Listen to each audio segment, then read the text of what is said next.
செல்லத்தாய்க்கா முருங்கா கூட்டு வச்சு தரேன்னு சொன்னியே, முருங்கா கூட்டு வச்சீங்களா இல்லையா? அடியே அந்த முருங்கை அப்படியே ஃப்ரிட்ஜ்லயே கிடக்குடி, வெட்டி வச்சிருக்கேன் பாத்துக்க, இன்னும் கூட்டு வைக்கல. என் பிள்ளைகள் என்ன பண்ணிட்டாளுவே, எனக்கு ரசத்தை வச்சு கருவாட்டை பொரிச்சுதான்னு சொல்லிட்டாளுவோ, ஒன்று நான் அதை வச்சு கொடுத்தேன் பாத்துக்க. அதனால அந்த ஆளு முருங்கை கிடக்கு பாத்துக்க. நாளைக்கு கூட்டு வச்சு தரேன், சரியா? என்னக்கா இப்படி பொறுப்பே இல்லாம கிடைக்கிய? உயிரை கையில பிடிச்சிட்டு அந்த ஓட்டம் ஓடி வந்திருக்கோம். உங்களுக்காண்டி திட்டுலாம் வாங்கியிருக்கேன். நீங்க என்னடானா இன்னும் கூட்டு வைக்கல இங்கேயே? சரி இன்னைக்கு கூட்டு வச்சிருப்பேன், இன்னைக்கு ஒரு பிடி பிடிச்சிடலான்னு நாம நினைச்சிட்டு இருந்தோம்னா நீங்க கூட்டு வைக்கல, கருவாட்டை பொரிச்சு வச்சிருக்கேன் இங்கேயே.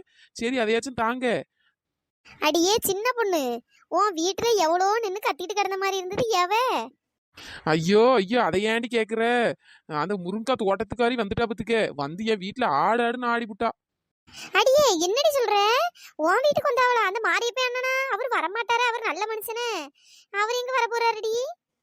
அட போவாங்கக்கா, அவரு நல்ல மனுஷன் தான். அவர் எங்க என் வீட்டு பக்கம் வந்தாரு? அவர் பொண்டாட்டி வந்து எம்மா ஒரு வழி பண்ணிட்டா. என் மாமியார்காரி என்னடானா அவ பக்கத்துல சப்போர்ட்டுக்கு போயிட்டு என்னையும் சேர்ந்துல கடந்து திட்டிட்டு கிடக்கா. ஏதோ என் புருஷன் கொஞ்சம் சப்போர்ட் பண்ணதுனால கொஞ்சம் தப்பிச்சு வந்தேன். எப்பா நல்ல வேலை செலுத்தாய்க்கா, நம்ம வீட்டுக்கு தேடி வரல பத்துக்கிடுங்க. ஏ சின்ன பொண்ணு, எங்கள வீட்டுக்கு வந்துருவாள்வளோ? ஐயோ, என் புருஷனுக்கு தெரிஞ்ச என்ன அடிச்சு தொங்க விட்டுருவானே, நான் என்னடி பண்றது? இப்படி முருங்கை களவெடுத்தேன்னு மட்டும் அவருக்கு தெரிஞ்சுன்னு வச்சுக்கேன், முருங்காய் அள்ளி அவளுக்கு அள்ளியும் தலையில வச்சு பூசி விடுவாரு. தெரியலையே உங்க வீட்டுக்கு வருவாளா இல்லையான்னு எனக்கு தெரியல பத்துடுங்க. நம்ம முருங்காய் திருடிட்டு ஓடும்போது ஒரு கிழட்டு பையன் நின்று பார்த்தா பத்தியில, கிழட்டு பையன் அந்த பையன் தான் நம்மள போட்டு விட்டா பத்துடுங்க. உங்க பேரெல்லாம் சொல்லாம அந்த சின்ன பொண்ணு கூட இருக்கவியன்ட்டா. சின்ன பொண்ணுன்னு இவ வந்து இங்க ஆடாடுன்னு ஆட ஆரம்பிச்சிட்டா. அவ ஒரு பக்கம் ஆடுறா, என் மாமியார் ஒரு சைடு கிடந்து ஆடுறா. எவ்வளவு சமாளிக்கனே தெரியல. படாத பாடுபட்டு கடைசியில அவளை எப்படியோ பத்தி விட்டுருக்கு. ஐயய்ய, உன் மாமியாருக்கு உன்னை பத்தி ஒரு குறை கிடைச்சாலே போதும் டிங்கு டிங்குன்னு ஆடுவா. இதுல வேற வீட்டுக்கே வந்து கத்தி விட்டான்னா, ஐயோ என்னடி ஆச்சு? நல்லா சரியான சண்டை போயிருக்கும் போலயே. ஐயோ, நான் வந்திருந்தேன், நான் பார்த்திருப்பேனே. ஆமா வாடி வா. நானே படாத பாடுபட்டிருக்கேன். 2 வாரம் அப்படி மாறி மாறி கிடந்து கத்திட்டு கிடக்காளுவ. நான் அவ்வளவு திட்டியும் வாங்கிட்டு இருந்திருக்கேன். இதுல நான் திட்டு வாங்குறத பார்க்க வருவாங்களாம். பார்க்க நீ மட்டும் பார்க்க வந்திருந்தேன்னு வச்சுக்கியேன், ஒன்ன மாட்டி விட்டு அந்த ஆளு போயிருப்பேன். ஏம்மா அதுல திருடுன முருங்கால நான் ஒரு முருங்கக்கா கூட வீட்டுக்கு கொண்டு போல. வழிய பேர் மொத்தமா என் மேல கொண்டு போட்டு அவன் என் வீட்டுக்கு வந்து ஆடிட்டு கிடக்கா. சரி நீங்க தானே முருங்காய் பறிச்சு கொண்டு போய் கூட்டாச்சும் வச்சு தருவீன்னு பார்த்தா அதையும் ஏமாத்தி விட்டியே. குந்தாணி நீயாச்சும் அந்த முருங்காய் கூட்டு வச்சியா இல்ல வேற என்ன பண்ணிட்டு இருக்கா? ஏ சின்ன பொண்ணு, நேத்து நைட்டே நாங்க கூட்டு வச்சு தின்னுட்டோண்டி. நல்லா தின்னு தோலை வைத்தால போவே. அட ஏன்டி இப்படி சொல்லிட்டு கிடக்கா? ஆமா கஷ்டப்பட்டு மரத்துல ஏறி நான் பறிப்பேனா இவைய கூட்ட வச்சு தும்பாவலாம். எனக்கு கொஞ்சம் நைட்டாவது கொண்டு வந்திருக்கலாம்ல. ஏடி முருங்கை வேற நல்லா பெருசா இருந்தா நல்லா இருந்து பத்துக்கு, அதனால நானே தின்னுபிட்டேன். என்ன செல்லத்தாய்க்கா நீங்க ஏன் வாய் ஆன்னு பொழந்துட்டு கிடக்கியே? ஏடி எனக்கு பயமா கிடக்குடி, ஒருவேளை என் வீட்டுக்கு வந்துருவாள் அந்த தோட்டக்காரி. வந்தான்னு வச்சுக்க, என் புருஷனை ஒரு வழி பண்ணி விடுவான், அசிங்கமா போயிரும். ஐயா, திருட்டு பலியெல்லாம் நம்மளால ஏற்க முடியாதுடி. என்ன செல்லத்தாய்க்கா இப்படி சொல்றிய? நான் அன்னைக்கு முருங்கா திருடுனதுக்கு என் மாமியார் குடும்பமா சேர்ந்து திருடுறியலோன்ட்டு அந்த தோட்டக்காரி அந்த பேச்சு பேசினா. என் மாமியார் மூஞ்சி வெளியூர் பக்கம் குவாணிட்டு போயிட்டு ஒரே சிரிப்பு எனக்கு. அவளும் சேர்ந்துல திட்டு வாங்குறா அப்படின்ட்டு. செல்லத்தாய்க்கோ. எக்கோ இவ மூஞ்சி என்ன இப்பவே குவாணி போயிருக்கு. நம்ம ஏதாச்சும் சொன்னாதான் மூஞ்சி குவாணி போவோம் பத்திடுங்க. இப்ப என்ன ஆள் வரும்போதே மூஞ்சி குவாணிட்டு வருது. என்ன முடியுமா? என்னடி வாடி. ஏக்கா, அந்த மாரியப்பன் பொண்டாட்டி இருக்கா பத்தியலா, என் வீட்டுக்கு வந்து ஆடாடுன்னு ஆடிவிட்டாக்கா. ஐயா, எனக்கு என்ன பண்ணனே தெரியல. அந்த ஆள் அவ்வளவு முருங்காய் எல்லையும் அவன் மூஞ்சில போட்டே வத்திடுங்க, அந்த ஆள் போயிட்டா. என்னது, உன் வீட்டுக்கு வந்தாளா? ஆமாக்கா, நான் கொண்டு வந்தது 2 முருங்கா. அதுக்கு 1000 ரூபா கேட்டு என்கிட்ட சண்டைக்கு நிக்கா. நான் என்ன பண்ண, 2 முருங்கா தாமா உன் தோட்டத்துல இருந்து பறிச்சு மூஞ்சில எரிஞ்சு மாத்திடுங்க. அந்த ஆளு 4-5 கத்து கத்துனா அந்த ஆளை போயிட்டா. இந்த பக்கத்து வீட்டுக்காரங்க எல்லாம் ஒரு மாதிரி பார்த்தாவக்கா, ஒரே அசிங்கமா போச்சு. சீ, பேசாம முருங்கா பறிக்காமே போயிருக்கலாம், எல்லாம் அந்த சின்ன பொண்ணால. ஏன் முனி எனக்கு வாயில நல்லா வந்திரம் பத்துக்க ஏதாச்சும் சொல்லிட போறேன். அங்க நீயாச்சும் 2 முருங்கை எடுத்துட்டு வந்தா, நான் என் வீட்டுக்கு ஒரு முருங்கை கூட எடுத்துட்டு போல. அதுக்குள்ள அந்த தோட்டக்காரி என் வீட்டுல வந்து அந்த ஆடாடுன்னு ஆடிட்டு போறா. இங்க இவளுக்கு சின்ன பொண்ணு கூட வந்திருக்க கூடாதான். ஏன் உனக்கு அறிவு இல்லையோ? சிலத்தாய்க்கா, என்ன இவ்வளவு சண்டை போட ஆரம்பிச்சிருவாளோ பத்துடுங்க. இவ்வளவு சண்டை என்ன பார்த்து தீர இயலாது. பேசாம நம்ம இடத்த விட்டு நவுண்டாதான் நல்லது. ஆமா, நீ மட்டும் வாய் வச்சுட்டு ஒழுங்கா இருந்தன்னா நம்ம எதுக்கு இப்ப வந்து தோட்டத்துக்கு போய் இந்த தோட்டக்காரிக்கெல்லாம் திட்டு வாங்க வேண்டியதா இருக்கும். சும்மா அங்க போய் பறிப்போம் இங்க போய் பறிப்போம் சும்மா இருக்கவே, நீ தானே நோண்டி விட்டா. ஆமா இவள இன்னும் ஆண்டி விட்டாவலாம். நோண்டி ஏன் உனக்கு எங்க போச்சு அறிவு? நீ நான் வரலன்ட்டு நீ ஒழுங்கா இருக்க வேண்டியதானே. அடியே, கொஞ்ச நேரம் வாயை மூடிட்டு கடங்கடி. நானே என் வீட்டுக்கு வந்துருவாளோன்னு பயத்துல உட்காந்துருக்கு, இவ்வளவு வேற சண்டை போட்டு சாவுறாளுவ. யாரு வீட்லயோ நல்லா மீன் குழம்பு வைக்காவ போல, வாசம் நல்லா தூக்குது. என்ன இழுவேன் மீன் குழம்பு வாசம் தூக்குதாக்கும், போய் தின்னுட்டு வர வேண்டியது தானே.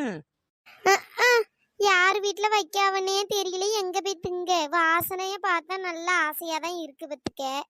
யார் வைக்காவன்னு தெரியலையே. என்ன இழுவ, எப்பவும் சின்ன பொண்ணுதான் இப்படி மோப்பம் பிடிப்பா, யார் வீட்டுல என்ன குழம்பு வைக்காவன்ட்டு. என்ன இப்ப நீ புதுசா ஆரம்பிச்சிருக்கா போல? அட போடி, வாசனை அடிச்சிச்சு அதனால சொன்னேன். செல்லத்தாய்க்கா ஸ்கூலுலாம் முதல்ல 6ஆம் தேதி தானே திறக்க வேணாம், இப்போ 10ஆம் தேதி தான் திறக்காவலாமே. ஆமா சின்ன பொண்ணு, அப்படிதான் நியூஸ்ல எல்லாம் போட்டவனே என் பிள்ளைகள் சொல்லிட்டு கிடந்து பாத்துக்க. என் பிள்ளைகள் வேற பேக் வாங்கணும், வாட்டர் கேன் வாங்கணும், லஞ்ச் பேக் வாங்கணும், அது வாங்கணும் இது வாங்கணும் ஒரே தொல்லை பத்துக்க. வருஷம் வருஷம் இவ்வளவுக்கு வாங்கி கொடுத்தே தீர ஏழையில பத்துக்க. ஏமா ஒரு வருஷம் வாங்கின பேக் ஒரு 2-3 வருஷம் தான் யூஸ் பண்ணா என்னையா, வருஷம் வருஷம் புது பேக்கா வாங்க வேண்டியதா இருக்கு பத்துக்க. போன வருஷம் 1000 ரூபாய்க்கு என் மூத்த மோளுக்கு பேக் வாங்கி கொடுத்துருக்கு. இந்த வருஷம் என்னடானா கிழிஞ்சிச்சு, புது பேக் வாங்கிட்டான்னு கேட்கா. உண்மையாவே பேக் தான் கிழிஞ்சிச்சா இல்லவே கிழிச்சிட்டு வேணும்னு வந்து சொல்றாளானே தெரியல பத்துக்க. என்னக்கா இப்படி சொல்றீங்க? ஸ்கூல் ஆரம்பிச்சு நாள் வேற பிள்ளைகள் புது பேக், புது லஞ்ச் பேக், புது வாட்டர் கேன் இந்த மாதிரி தான் கொண்டு போகணும்னு ஆசைப்படும். வேற பழசெல்லாம் தூக்கிட்டு போனா வேற மற்ற பிள்ளைலாம் புதுசு கொண்டு வரும்போது இந்த பிள்ளைகள் பழசு கொண்டு போனா இந்த பிள்ளைகளுக்கு ஒரு மாதிரி இருக்கும்ல, வேற எப்படி எவ்வளவு தூக்கிட்டு போகலுவே. சிலதாய்க்கா என் பையனை வேற இந்த வருஷம் தான் ஸ்கூல் சேர்க்க போறேன் பார்த்துடுங்க. அவனுக்கும் ஒரு பேக் லஞ்ச் பேக் எல்லாம் வாங்கணும். நீங்க போனீங்கன்னா சொல்றீங்களா, நானும் வரேன். சரிடி போவோம். நானும் இன்னைக்கு போனோம் நாளைக்கு போனோம்னு ஒவ்வொரு நாளும் இழுத்துட்டே தான் கிடைக்கும் பத்துக்க. யாராச்சும் துணைக்கு நல்லா ஆள் வந்தா கொஞ்சம் நல்லா இருக்கும் பத்துக்க. அதை நான் போவாமே இருக்கேன். எப்படியும் அங்க பேக் வாங்குற இடத்துல 1000-2000 சொல்லுவான். யாராச்சும் வந்தாங்கன்னா நல்லா அடிச்சு பிடிச்சு பேச்சு கொஞ்சம் விலை கம்மியா வாங்கி பார்த்துருவோம் தெரியுமா. அதான் ஆள் தேடிட்டு இருக்கேன். என்னக்கா நம்ம பக்கத்துலேயே டானை வச்சுட்டு இப்படி சொல்லிட்டு அடைக்கேன். அந்த சின்ன பொண்ணு கிடக்கல அவளை கூப்பிடுவோம். ஏ சின்ன பொண்ணு பேக் வாங்க போறோம், கொஞ்சம் வரியா? பேக் தானே வாங்க வந்துட்டா போச்சு, வந்துடுறேன். இந்த வெயில் தான் கொஞ்சம் அதிகமா இருக்கு. ஜூஸ் கீஸ் வாங்கிட்டு இருந்தீங்கன்னா கொஞ்சம் குடிச்சிட்டு அப்படியே வருவேன். ஏம்மா ஜூஸ் தானே, வா உனக்கு நான் வாங்கி தரேன். பேக் 2000-3000 சொல்லுவான். நீ கொஞ்சம் விலையை குறைச்சு தந்தா அதுல என்ன 10 ரூபா 20 ரூபாய்க்கு உனக்கு ஜூஸ் அதானே. என்ன ஜூஸ்னாலும் வாங்கி குடி. அப்படியாக்கோ? அப்ப சரி, அப்ப வந்துடுறேன் பார்த்துடுங்க. ஏன் இழுவே முடியுமா? 2 பேரும் வரீங்களா? அப்படியே சும்மா அப்படியே போயிட்டு வருவோம். சிலத்தைக்கா நான் வரல, நீங்க போய் வாங்கிட்டு வாங்க. எனக்கு ஆடு வேற கிடக்கு, அதை வேற பத்தி இப்போ கொண்டு போனோம். சாயங்காலம் நேரம் ஆயிட்டு வேற கத்த ஆரம்பிச்சிரும். போய் மாடு வேற இருக்கு, அதுக்கு போய் பால் கறக்கணும் பத்தியில. பண்ணையில போய் பால் வேற கொடுக்கணும். சரி நீங்க போங்க, நான் பிறகு நாளைக்கு பார்ப்போம். ஆமாக்கோ, நானும் அப்படியே ஆடு மேய்க்க போயிருவேன்ல. நாளைக்கு பார்ப்போம். முடியுமா? வா நம்ம 2 பேரும் போவோம். கத்திரிக்காயும் உருளைக்கிழங்கும் ஜோடி போட்டு போகாது பத்திங்களா? இந்த ரெண்டு காம்பினேஷனை நினைச்சாலே எனக்கு சிரிப்பா தான் வருது. ஏ சின்ன பொண்ணு, சரி கொஞ்சம் இருடி. நான் வீட்டுக்கு போய் காசு எடுத்துட்டு என் பிள்ளைகிட்ட என்ன கலர் பேக் வேணும் என்ன ஏதுன்னு கேட்டு வரேன், சரியா? சின்ன பொண்ணு, நானும் அப்படியே போய் காசு எடுத்துட்டு வந்துடுறேன்டி. சரிக்கோ, சீக்கிரம் போயிட்டு சீக்கிரம் வாங்க, வேற ரொம்ப நேரம் இங்க வெயில கிடக்க வேண்டியதா கிடக்கும். ஏடி இப்ப போயிட்டு உடனே வந்துருவேண்டி. இன்னைக்கு காலையில யார் மூஞ்சில முழிச்சேன்னு தெரியல, ஓசியில ஜூஸ் கிடைக்கி. அப்படியே ஜூஸையும் குடிச்சிட்டு பேக்கையும் வாங்கிட்டு அப்படியே ஒரு ரவுண்டு சுத்திட்டு வருவோம். இந்த மாமியார் கிளவி வேற காலையிலேயே குழம்பு வைக்க சொன்னா குழம்பு வேற வைக்கல. அதுக்கு வேற வந்து ஆடுவாளன்னு தெரியல. சரி பேசாம போவோம், நைட்டு திட்டுனா திட்டிட்டு போறா. இவ திட்டுறான்னு பயந்துட்டே கிடந்தானா கடைசி வரை அவளுக்கு சேவகம் தான் நம்ம செஞ்சுட்டு தெரியணும். எதுக்கு நம்ம பேசாம எப்பவும் போலயே இருப்போம். ஏ சோனி, இந்த காமெடியை பார்த்தா ஒரே சிரிப்பா இருக்குல்ல. எனக்கு இதை பார்த்தோன்னா நம்ம ஸ்கூல்ல நடந்ததாண்டி ஞாபகமா வருது. ஆமாடி, நம்ம ஸ்கூல் பையனுங்க இப்படித்தானே அலைவானுங்க. சி பிள்ளைல இது என்ன நேரமும் கக்கப்புக்கான்னு சிரிச்சிட்டு இந்த சிரிக்கிற சவுண்டு வெளியே ரோடு வரை கேட்குது. அறிவே இருக்காது போல. டிவியை பார்த்து அப்படிதான் சிரிக்காளுவ. லீவும் விட்டாவே ஒரேடியா விட்டு தொலைஞ்சாவே இன்னொரு 4 நாள் சேர்த்து வேற லீவ் விட்டுருக்காவே. வேற இவ்வளோ ஒரே டிவியை தானே பார்ப்பாளுவே. ஒன்று டிவியை பார்க்காளுவே, இல்லை ஃபோனை நோண்டாளுவே. ஒரு நாளும் புக் எடுத்து படிச்சு ஒன்றும் கிடையாது. 1 மாசம் லீவ் விட்டது தான். அந்த ஆள் அவுத்து விட்ட கழுதைங்க மாதிரி தெரியுதுங்க. எம்மோ டிவியை மறைக்காதமோ, இங்கே வாமோ. ஆமா டிவியை மறைக்கிறேன் நான். டிவியை ஒரே டிவியை பார்த்து சிரிச்சிடாங்க. அந்த பக்கத்து வீட்டுக்காரங்க எல்லாம் என்ன நினைப்பாங்க? ஒரு நேரம் வாய் மூடின வழி இல்லை, எப்ப பார்த்தாலும் கக்கப்புக்கான்ட்டு.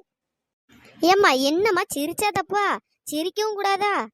எப்ப சிரிக்கலாம், சிரிக்கிறது ஒரு அளவு தான். அப்படி வெளியே கேட்கற மாதிரி அப்படியே சிரிப்பாவே. ஏம்மா எப்ப பார்த்தாலும் டிவியை தான் பார்த்துட்டு இருக்கேன். ஒரு நேரம் புக் எடுத்து படிச்சானையா? என்னம்மா இப்படி சொல்லிட்டு கிடக்கா? வருஷத்துல 11 மாசமும் படிக்கதான் செய்யறாங்க. 1 மாசம் தான் லீவ் விட்டுருக்கானுங்க. சரி அப்பயாச்சும் கொஞ்சம் டிவியை பார்ப்போன்னு பார்த்தா அப்பவும் நீ வந்து ஒரே திட்டிகிட்டே கிடக்கா. ஆமா, இன்னும் 3 நாள்ல ஸ்கூல் திறக்க போறாரு. ஒரு புக் எடுத்து படிச்சோம், கொஞ்சம் என்ன ஏதுன்னு பார்த்தோம், ஒரு ரிவிஷன் பண்ணோம், ஒன்றும் கிடையாது. எப்ப பார்த்தாலும் இப்படியே பண்ணிட்டு திரிங்க. வீட்லயும் ஒரு வேலையும் செய்யறது கிடையாது. அக்காவும் தங்கச்சியும் சேர்ந்து இப்படியே திரிஞ்சிட்டு இருங்க. ஏம்மா 3 நாள்ல ஸ்கூல் திறக்க போறாங்கன்னு சொன்னீங்க. ஸ்கூலுக்கு போறதுக்கு பேகு லஞ்ச் பேகு வேற வாட்டர் கேன்லாம் வாங்கி தந்தியா? வாங்கி வச்சிருக்கியா இல்ல எப்படி? ஆமா, இதெல்லாம் கரெக்டா வக்கனையே கேளுங்க. ஸ்கூலுக்கு போறதுக்கு இந்தந்த பொருள் வேணும்னு கேட்க தெரியுது, திங்க என்னென்னது வேணும்னு கேட்க தெரியுது. வேற வீட்டுல என்னென்ன வேலை செய்யணும்னு உங்களுக்கு கேட்க வழி இல்ல. என்ன செல்லத்தைக்கா வருவியன்னு பார்த்தா ஒரே வீட்டுக்குள்ள இருந்து கத்திட்டு அடக்கிய. நீங்க பேசுறதும் வெளியே தெருவு முழுக்க கேக்குது.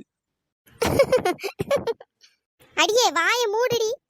எம்மா சும்மா தாமா சிரிச்சேன். எக்கா வாங்க போவோம், நேரம் ஆயிட்டு அடக்கு. எம்மா எங்கம்மா போறா? ஆமா அத ஸ்கூலுக்கு போக பேக் வேணும் நீ எல்லாம். அதான் சரி வாங்கிட்டு வரலான்ட்டு இந்த சின்ன பொண்ணை துணைக்கு விட்டேன். ஏம்மா அப்படியாம்மா? எனக்கு பிங்க் கலர்ல பேக் வாங்கிதாமா. நல்லா குட்டி பேக்கா, நல்லா அழகா அந்த ஏஞ்சல் படம் போட்ட மாதிரி இருக்கும், அந்த மாதிரி வாங்கிதாமா. ஏம்மா எனக்கும் நல்ல பிங்க் கலர்லயே வாங்கிதாமா. அப்படிதாம்மா இப்ப எல்லா பிள்ளையும் கொண்டு வராவே. ஏ சோனி, ஏன்டி நான் சொன்ன கலரே நீயும் சொல்ற? நீ வேற ஏதாச்சும் உனக்கு பிடிச்ச கலர் சொல்ல வேண்டியதானே? பவி, எனக்கும் பிங்க் கலர் தான் பிடிக்கும் சரியா? நீ அந்தல வாயை மூடிட்டு இரு. ஆமா, நான் சொல்ற கலரே தானே இவ எப்ப பார்த்தாலும் சொல்லிட்டாடப்பா. எம்மா எனக்கு பிங்க் கலர் வாங்குங்க, இவளுக்கு வேற கலர் வாங்குங்க. ரெண்டு பேருக்கும் ஒரே கலர்லாம் வாங்கினா நல்லா இருக்காது. எம்மா எனக்கு பிங்க் கலர்ல தான் பேக் வேணும், லஞ்ச் பேக் வேணும், வாட்டர் பாட்டிலும் பிங்க் கலர்ல வாங்கிட்டு வந்துருமா. எம்மா நான் தாம்மா முதல்ல சொன்னேன் பிங்க் கலர் பேக். அடியே இப்படியே ரெண்டு பேரும் சேரப்படுத்திட்டு இருந்தீங்கன்னா அவ்வளவுக்கும் ஒண்ணு வாங்காம வந்துருவேன் பாத்துருங்க. பேக் கிடையாது, ஒண்ணும் கிடையாது. ஏம்மா ஏம்மா கோவப்படாதம்மா. சரிம்மா ஏதாச்சும் ஒண்ணு வாங்கிட்டு வாமா. ஏம்மா நான் வேணா வரட்டுமாமா பேக் வாங்குறதுக்கு? ஏம்மா அவளை கூட்டு போனா நானும் வருவேன் பாத்துக்க. இந்த பாரு, ரெண்டு பேரும் நல்லா திட்டி விடுவேன் பாத்துக்கிடுங்க. பேக் வேணுமா பேக்? ஒழுங்கா வீட்டுல உள்ள அவ்வளவு வேலையும் செஞ்சு வைங்க, நான் பேக்கை வாங்கிட்டு வரேன். வீட்டை விட்டு எங்கேயும் வெளியில எங்கேயும் போக கூடாது. பேக் வாங்கல யாரும் வராண்டா. ஒழுங்கா வீட்டுல உள்ள வேலையை செய்யுங்க. ஏ பவி, எல்லாம் ஒன்னாலதான். அம்மா பாரு இப்ப கோவத்துல இருக்கா. ஒன்னாலதான் பாத்துக்க. நீ தானே பிங்க் கலர் வேணும் நான் சொன்ன மாதிரியே கேட்டா. சி, எப்ப பார்த்தாலும் நொய் நொய்னு சண்டையே தான் போட்டு கிடக்காளுவை. இது வாயதான் கொஞ்சம் மூடுங்கடி. சிலதைக்க வாங்க, நம்ம போவோம். இந்த பாரு, நான் பேக் வாங்க போறேன். வீட்டுல ஒரு வேலை இல்லாம அவ்வளவு வேலையும் ரெண்டோட சேர்ந்து முடிச்சு வச்சிருக்கணும். சும்மா இப்படி சண்டை போட்டுட்டு நான் பண்ணல நீ பண்ணலன்னு அவ்வளவுதான் பாத்துக்கிடுங்க. வாங்கின பேக் எல்லாம் தூக்கி எரிஞ்சு விடுவேன். ஏமா ஏமா கோவப்படாதம்மா. பார்த்து நல்ல பேக வாங்கிட்டு வா. கொஞ்சம் சின்ன பேக வாங்க சரியா? எல்லாம் எனக்கு தெரியும். வாயை மூடிட்டு இரு, நான் போய் வாங்கிட்டு வரேன். பவி, உனக்கு இது தேவையா? ஏ சோனி, வாயை மூடு பத்துக்க. சின்ன பொண்ணு, நம்ம சப்ஸ்கிரைபர் நேம் எல்லாம் சொல்லிருடி. Hi Viji, hi Edwin, hi Edwina, hi Elaina, hi Prabha, hi Mitra, hi Lohitha, hi Latha, hi Kanchana, hi மீத்துக்குட்டி, hi Sathya, hi Nagarani, hi Magi, hi Shalini, hi Sneha, hi Gangaswari, hi Sruthvik, hi Keerthi, hi Rithika. நண்பர்களே, இந்த வீடியோ பிடிச்சிருந்தா லைக் பண்ணுங்க, ஷேர் பண்ணுங்க, மறக்காம சப்ஸ்கிரைப் பண்ணிருங்க. இன்னொரு வீடியோல பார்க்கலாம். டாடா, பை பை. தேங்க்ஸ் ஃபார் வாட்சிங்.